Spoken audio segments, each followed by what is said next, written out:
Hello friends, कैसे हैं आप सब। आई होप कि आप सब बिल्कुल ठीक ठाक होंगे, मस्त होंगे। तो फिर आप सब आ जाइए। मैं पिंकी कौशिक आप सबका एक बार फिर से आपके अपने channel learn with Pinky Kaushik पर स्वागत करती हूँ। फ्रेंड्स, आज हम अपने चैनल पर करेंगे CET मेंस के जो सिलेबस में एक टॉपिक दिया गया है, भारत के नियंत्रक एवं महालेखा परीक्षक, जो है controller and auditor general of India.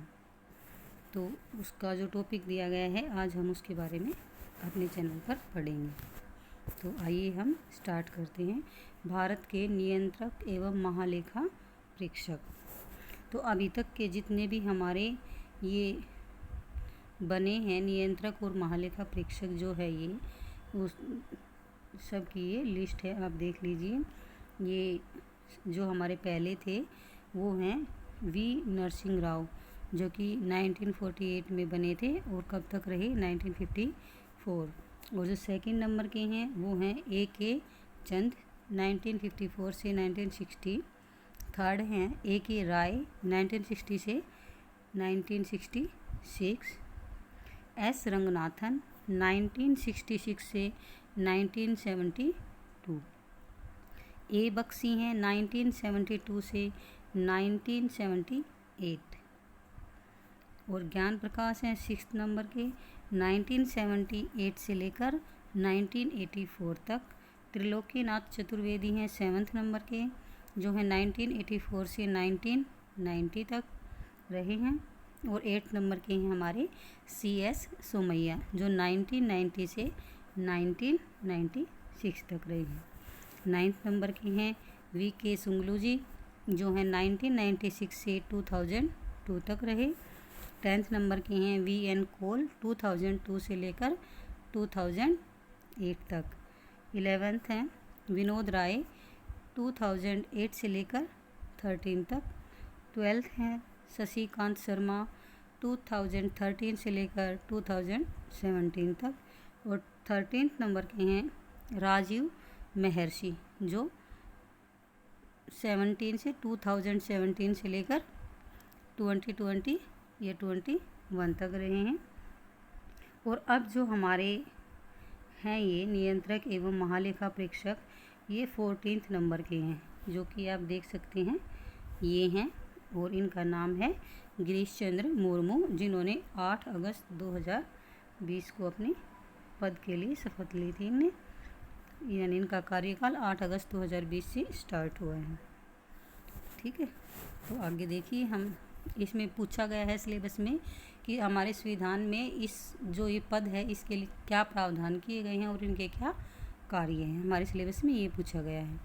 तो आज तक के हमारे जितने भी ये कंट्रोलर एंड जो ऑडिटर जनरल हैं, यानी कि कैग, जिसको शॉर्ट फॉर्म है CAG, CAG, C for controller, A for auditor, G for general of India. ठीक है, तो जो ये कैग हैं ये 14th नंबर के हैं, गिरीश चंद्र मुर्मू। ठीक है, तो भारत के नियंत्रक और महालेखा परीक्षक भारत के संविधान के तहत एक स्वतंत्र प्राधिकरण है। यह भारतीय लेखा परीक्षा और लेखा विभाग का प्रमुख और सार्वजनिक क्षेत्र का प्रमुख संरक्षक है। कौन है ये? भारतीय लेखा परीक्षा और लेखा विभाग का प्रमुख और सार्वजनिक क्षेत्र का प्रमुख संरक्षक है।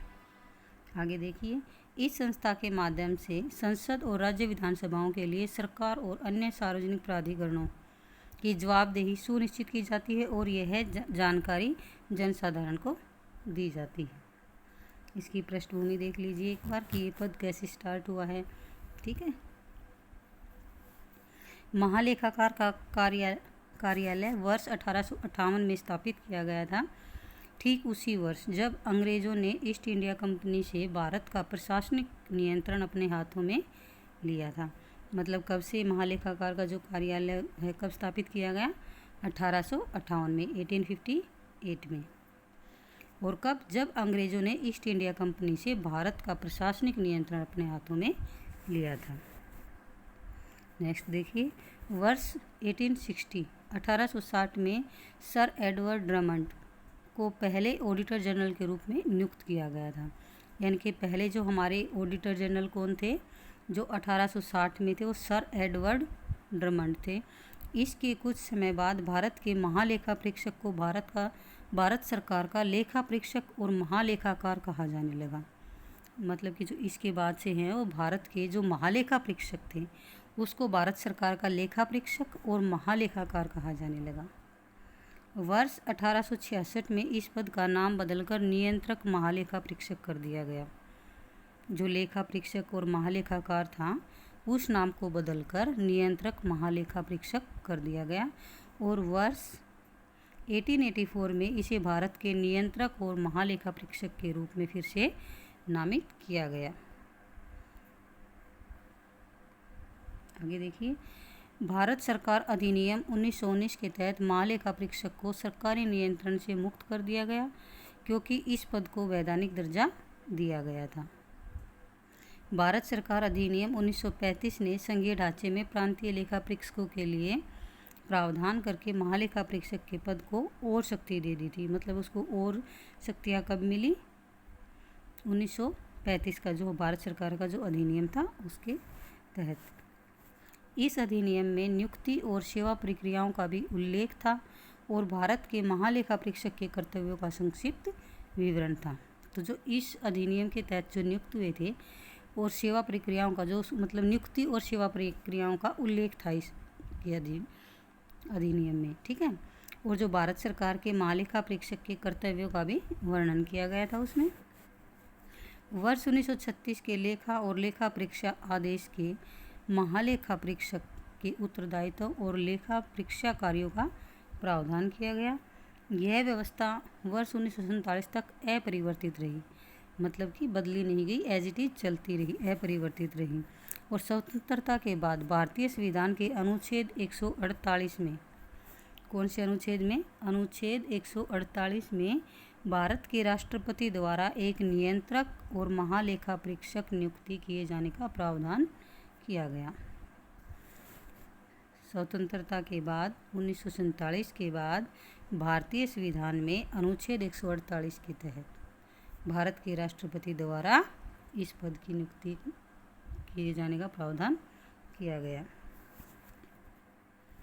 आगे देखिए, वर्ष 1958 में कैग के क्षेत्राधिकार में जम्मू और कश्मीर को भी शामिल किया गया। मतलब कि 1958 से पहले जम्मू और कश्मीर को इसमें शामिल नहीं किया गया था, बट 1958 में कैग के क्षेत्राधिकार में जम्मू और कश्मीर को भी दे दिया गया। वर्ष 1971 में केंद्र सरकार ने नियंत्रक और महालेखा परीक्षक यानी जो उनके कर्तव्य, शक्तियाँ और सेवा की शर्तें थी, अधिनियम 1971 लागू किया केंद्र सरकार ने, ठीक है। 1971 में जो ये कैग है इसका जो अधिनियम है, इसकी मतलब जो उसमें क्या क्या था, उसकी कर्तव्य, शक्तियाँ और सेवाएं थी इस अधिनियम के तहत, ठीक है। और अधिनियम ने कैग को केंद्र और राज्य सरकारों के लिए लेखांकन और लेखा परीक्षा दोनों की जिम्मेदारी दे दी। जो ये 1971 का अधिनियम था, इसने कैग जो भी व्यक्ति इस पद पर नियुक्त किया जाता था उसको केंद्र और राज्य सरकार दोनों के लेखांकन और लेखा परीक्षा दोनों की जिम्मेदारी दे दी।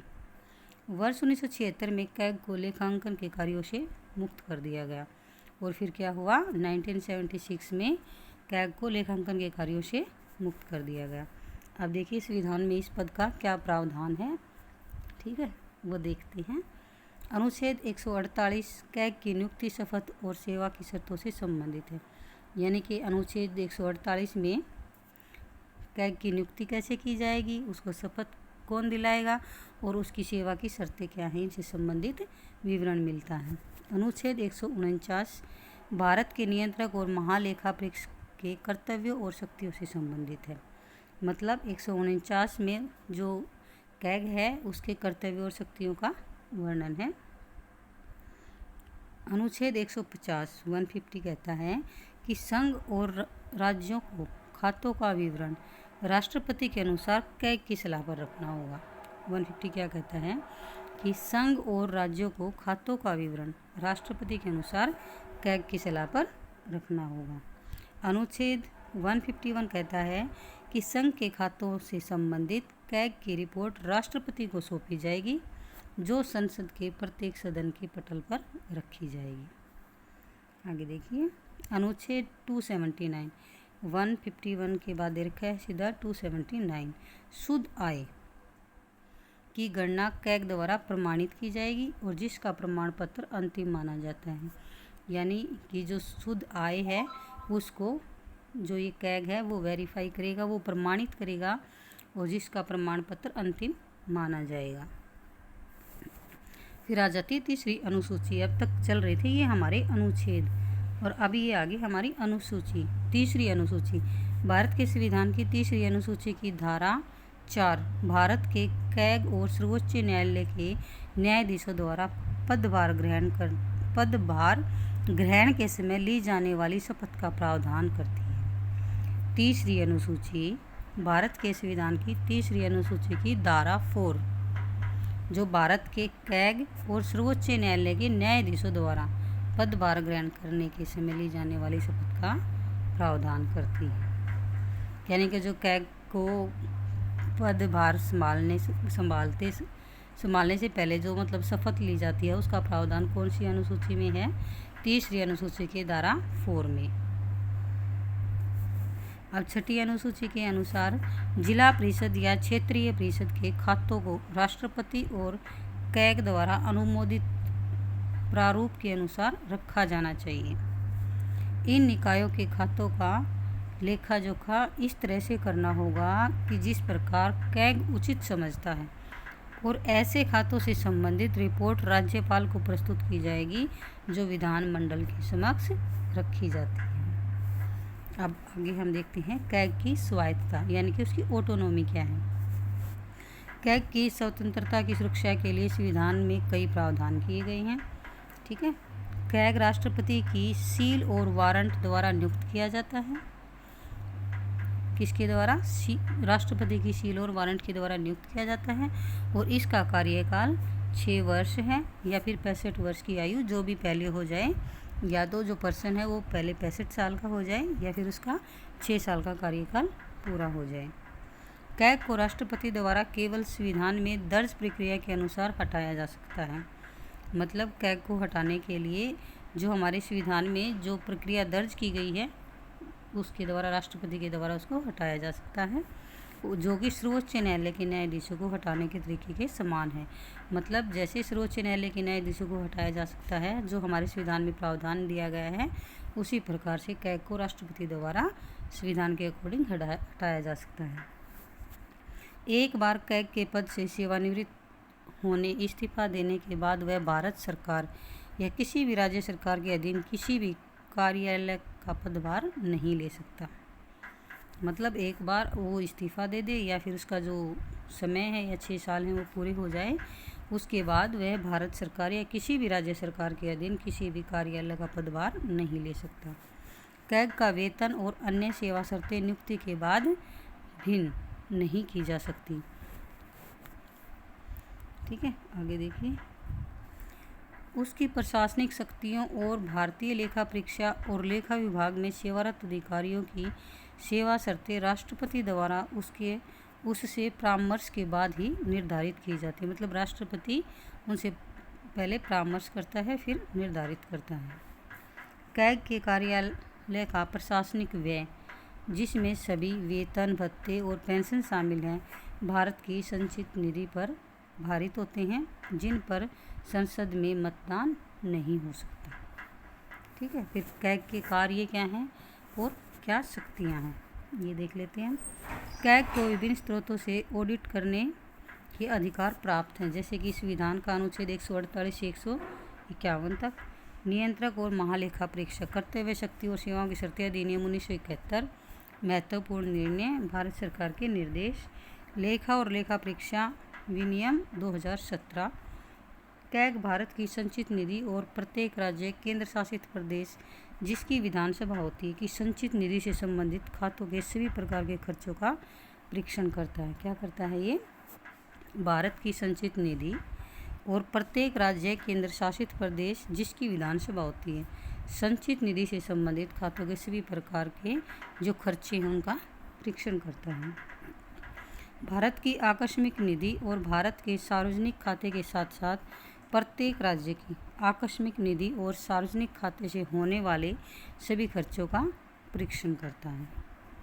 वो क्या करता है? केंद्र सरकार और राज्य सरकार के किसी भी विभाग के सभी ट्रेडिंग, विनिर्माण, लाभ हानि खातों, बैलेंस शीट और अन्य अतिरिक्त खातों का ऑडिट करता है। ठीक है। संबंधित कानूनों द्वारा आवश्यक होने पर वह केंद्र या राज्यों के राजस्व से वित्त पोषित होने वाले सभी निकायों, प्राधिकरणों, सरकारी कंपनियों, निगमों और निकायों की आय व्यय का परीक्षण करता है। राष्ट्रपति या राज्यपाल द्वारा अनुशंसित किए जाने पर किसी अन्य प्राधिकरण के खातों का ऑडिट करता है, जैसे कि कोई स्थानीय निकाय। केंद्र और राज्यों के खाते जिस प्रारूप में रखे जाएंगे उसके संबंध में राष्ट्रपति को सलाह देता है। केंद्र के खातों से संबंधित अपनी ऑडिट रिपोर्ट को राष्ट्रपति को सौंपता है, जो संसद के दोनों सदनों के पटल पर रखी जाती है। किसी राज्य के खातों से संबंधित अपनी ऑडिट रिपोर्ट राज्यपाल को सौंपता है, जो राज्य विधानमंडल के समक्ष रखी जाती है। मतलब केंद्र के जो खाते हैं उससे संबंधित जो रिपोर्ट हो राष्ट्रपति को सौंपता है, जो फिर राष्ट्रपति मतलब संसद के दोनों सदनों के पटल पर जो रखी जाती हैं, और राज्यों के खातों से संबंधित राज्यपाल को सौंपता है। ठीक है ना। केंद्र के खातों से संबंधित राष्ट्रपति को सौंपता है और राज्य के खातों से संबंधित रिपोर्ट राज्यपाल को सौंपता है, जो कि विधानमंडल के समक्ष रखी जाती है। संसद की लोक लेखा समिति को हम क्या बोल सकते हैं शॉर्ट में? पैक, पब्लिक अकाउंट्स कमेटी के मार्गदर्शक, मित्र और सलाहकार के रूप में भी कार्य करता है। ठीक है। आगे दिया गया है ये कैग और पैक क्या है, मतलब कैग और लोक लेखा समिति। वैसे ये हमारे सिलेबस में मेंशन नहीं है, आप चाहो तो इसका स्क्रीनशॉट ले सकते हैं और पढ़ भी सकते हैं। एक बार हम भी इसको थोड़ा फास्टली देख लेते हैं। लोक लेखा समिति भारत सरकार अधिनियम 1919 के तहत गठित एक स्थायी संसदीय समिति है। मतलब इसका जो किसके तहत बना है ये पैक, भारत सरकार अधिनियम 1919 के तहत गठित किया गया है। इसको एक स्थायी स्तरीय समिति है। कैग की ऑडिट रिपोर्ट केंद्र और राज्य में लोक लेखा समिति को सौंपी जाती है। मतलब पैक को जो कैग की जो ऑडिट रिपोर्ट है केंद्र और राज्य में पैक को सौंपी जाती है। विनियोग खातों, वित्त खातों और सार्वजनिक क्षेत्रों के उपक्रमों पर ऑडिट रिपोर्ट की जांच लोक लेखा समिति द्वारा की जाती है। केंद्रीय स्तर पर इन रिपोर्टों को कैग द्वारा राष्ट्रपति को प्रस्तुत किया जाता है और जो संसद में दोनों सदनों के पटल पर रखी जाती है। कैग सबसे जरूरी मामलों की एक सूची तैयार करके लोक लेखा समिति को सौंपता है। मतलब जो कैग है वो सभी जरूरी मामलों की एक सूची तैयार करता है और फिर पैक को सौंप देता है। कैग कभी कभी राजनेता और सरकारी अधिकारियों के विचारों की व्याख्या करता है और अनुवाद भी करता है। कैग यह देखता है कि उसके द्वारा प्रस्तावित सुधारात्मक कार्रवाई की गई है या नहीं। यदि नहीं तो वह मामले में लोक लेखा समिति के पास भेजता है, जो मामले पर आवश्यक कार्रवाई करती है। ठीक है। मतलब ये देखता है कि कार्रवाई की गई है या नहीं की गई है, फिर वो पैक को जिम्मेदारी देता है और पैक उस पर आवश्यक कार्रवाई करती है। ठीक है। अब इनकी कुछ चुनौतियाँ और अवसर भी हैं, ये भी देख लीजिए। वर्तमान में हमें सरकारी ऑडिट करना जटिल होता जा रहा है, क्योंकि भ्रष्टाचार और प्रशासन में खामियों का पता लगाना आसान नहीं है। केंद्र और राज्य सरकारों पर कड़ी नज़र रखने के साथ ही कैग अब कई सार्वजनिक निजी सहभागी परियोजनाओं PPP को ऑडिट भी करता है। कैग की नियुक्ति के लिए कोई मानदंड या प्रक्रिया संविधान या कानून में निर्धारित नहीं की गई है।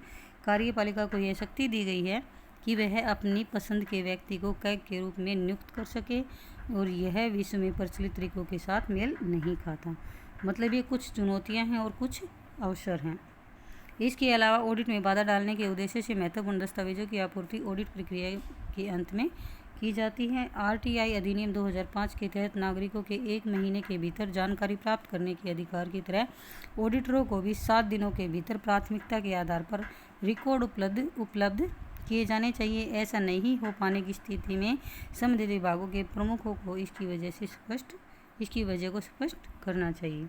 वर्ष 2015 में संसद और राज्य केंद्र शासित प्रदेशों के विधानमंडलों ने लोक लेखा समिति के अखिल भारतीय सम्मेलन में कैग की पूर्ण स्वायत्तता और पैक का समिति का जो सदस्य है बनाए जाने पर चर्चा की, जैसा कि यूके और ऑस्ट्रेलिया में होता है। हालांकि भारतीय संविधान कैग को 6 साल का कार्यकाल प्रदान करता है, लेकिन 65 साल उम्र की शर्त इसके प्रस्तावित कार्यकाल की अवधि को कम कर सकती है, क्योंकि अगर जो पर्सन है वो इस पद पर है, अगर वो पहले 65 वर्ष का हो जाता है तो जो उसका कार्यकाल है वो कम हो सकता है। कार्यकाल कम होने से नेतृत्व निरंतरता और विशेषज्ञता की कमी के कारण संस्था के स्वतंत्र और उचित कामकाज में बाधा उत्पन्न होती है।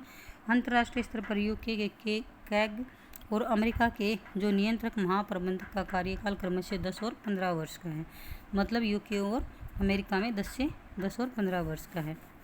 संघ और राज्य के खातों में ऑडिट का काम वास्तव में Indian audit and accounts department यानी IA और AD के अधिकारियों और कर्मचारियों द्वारा किया जाता है। हालांकि भारत में IA और AD के कार्य को वैधानिक मान्यता नहीं दी गई है, जैसा कि यूके के राष्ट्रीय लेखा परीक्षा कार्यालय में होता है। IT एक्ट की तर्ज पर IA और AD को सांविधिक निकाय के रूप में मान्यता देने और शक्तियां प्रदान करने से ऑडिट की गुणवत्ता में सुधार होगा तथा IA और AD के अधिकारियों और कर्मचारियों द्वारा किए गए कार्यों की विश्वसनीयता बढ़ेगी। अब ये कुछ कह भी रहे हैं कि जो कैग का जो पद है उसमें कुछ तौर तरीकों में बदलाव की ज़रूरत है। ये कुछ मतलब जैसे कि सुझाव दिए जाते हैं, जैसे कि हालिया समय में कुछ ऑडिट के दौरान नुकसान के बढ़े हुए अनुमानों या बाहरी आंकड़ों के कारण कैग की आलोचना हुई है। इस तरह के आरोपों से बचने के लिए कैग को कठोर मानकों का पालन करना चाहिए ताकि ऑडिट की अखंडता बाहरी विचारों से प्रभावित ना हो। सरकारी धन और सार्वजनिक वस्तुओं का बड़े पैमाने पर दुरुपयोग हो रहा है, इसे रोकने के लिए कैग को अपने ऑडिट तंत्र में बदलाव करने चाहिए। कैग को सतत विकास लक्ष्यों को ऑडिट करने और GST के कार्यान्वयन जैसे मुद्दों की जांच के लिए तैयार किया जाना चाहिए। बिग डेटा क्रांति के मद्देनज़र कैग ने वर्ष 2016 में बिग डेटा मैनेजमेंट पॉलिसी के साथ काम किया तथा दिल्ली में डेटा मैनेजमेंट एवं एनालिटिक्स के लिए एक केंद्र भी स्थापित किया। कैग ने संयुक्त राष्ट्र मुख्यालय का सफलतापूर्वक ऑडिट किया, जिसमें विविध जटिल कार्य शामिल थे। यह भारत के कैग की विश्वसनीयता को दर्शाता है। तो फ्रेंड्स, ये था हमारा पूरा कैग का जो PDF था। इससे ज़्यादा मुझे कुछ नहीं मिला, मुझे इतना ही गूगल सर्च करने पर कैग के बारे में मिला। और वैसे भी जो CET के सिलेबस में मेंशन किया गया है वो कैग की जो पृष्ठभूमि है और उसका जो संवैधानिक प्रावधान है और उसके जो कार्य और शक्तियाँ हैं, इतना ही दिया गया है। तो आई होप आप सबको ये समझ में आया। आप सबके लिए ये बहुत ही बेनिफिशियल रहेगा। तो वीडियो को पूरा देखें, वीडियो को लाइक एंड चैनल को सब्सक्राइब ज़रूर करें। वीडियो को पूरा देखने के बाद कमेंट ज़रूर करें कि क्या आपको समझ आया, ये आपके लिए बेनिफिशियल था, आपको क्लास कैसी लगी। Thanks for watching.